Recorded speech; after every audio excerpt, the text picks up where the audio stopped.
Praise the lord. హల్లెలూయా. ఈ దిన మనకు ఏర్పాటు చేయబడిన వాక్య భాగము పరిశుద్ధ గ్రంథము నుండి కీర్తనల గ్రంథము 66వ అధ్యాయము 1వ వచనం. సర్వలోక నివాసులారా, దేవుని గురించి సంతోష గీతము పాడుడి, ఆయన నామ ప్రభావమును కీర్తించుడి. కీర్తనల గ్రంథకర్త అయినటువంటి దావీదు మహారాజు గారు తెలియజేయుచున్నారు. ప్రపంచంలోని ప్రజలారా, దేవుని గురించి సంతోషముతో ఆనంద గీతములు పాడుడి. దేవుడు ఎంత గొప్పవాడో ఆయన నామను బట్టి సంతోషగానములు చేయుడి అని వాక్యము ద్వారా సెలవిస్తున్నారు.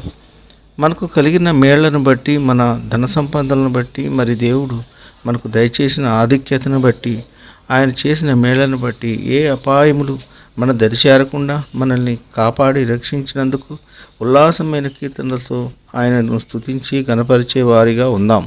ఈ కొద్ది మాటలు దేవుడు దీవించును గాక. ఆమేన్. ప్రార్థన. కృపాశక్తి సంపూర్ణ మీ ఘనమైన ఉన్నతమైన నామను బట్టి వేలాది వందనాలు స్తుతులు చెల్లించున్నాం తండ్రి. ఈ పునరుద్ధాన దినమున మీ ఆలయంలో చేరి మిమ్మల్ని స్తుతించి కీర్తించి ఆరాధించే కృపదయచేయం తండ్రి.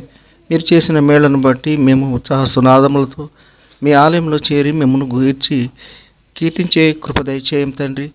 భూనివాసులందరూ, ప్రపంచంలోని ప్రజలందరూ మీ యొక్క నామను బట్టి స్తుతించి కీర్తించి ఆరాధించే బిడ్డలుగా దయచేయండి. ప్రతి ఒక్కరూ వారి వారి ఆలయాల్లో పాటలు పాడి మీ నామమునకు ఘనత తెచ్చేవారిగా దయచేయండి. మీరు మాకు దయచేసిన సమస్తమును బట్టి, ఉద్యోగం బట్టి, వ్యాపారం బట్టి, పనులను బట్టి, మీ సేవ చేయుటకు ధన సంపదలు బట్టి ప్రతి విషయంలో మిమ్మల్ని కీర్తించి గణపరిచే కృప దయచేయమని ప్రభువైన యేసుక్రీస్తు పేరు పెట్టుకుంటున్నాం తండ్రి. ఆమేన్.